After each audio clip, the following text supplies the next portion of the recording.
Today we'll be studying about laws of Mendel. So laws given by Mendel are basically three. First one is law or principle of dominance. So he said that in a heterozygous individual, every gene has two contrasting traits or characters. One is dominant, called as allele or allelomorph. One is dominant and the other one is recessive.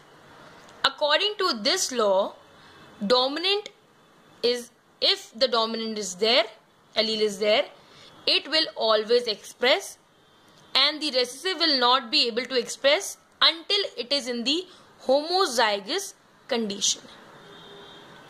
The second law he gave was law of segregation.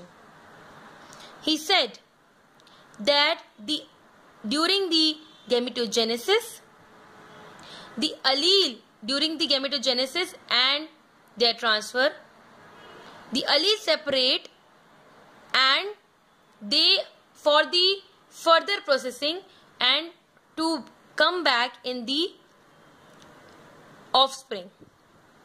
So law of segregation suggests that alleles separate at the time of gametogenesis. The third law he gave was law of independent assortment.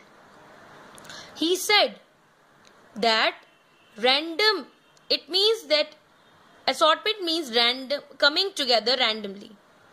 So he said that after the segregation, when they come into the offspring, then they come randomly, independent of any biasness, and that he called law of independent assortment.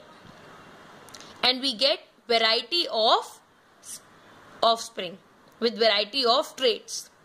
The exception to this particular law is, or the exception for these law is linkage, which we will study about in the other video.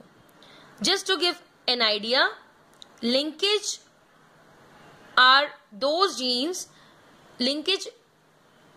tells about those genes which do not separate and are transferred just like that from one generation to the next generation and so on. Thank you.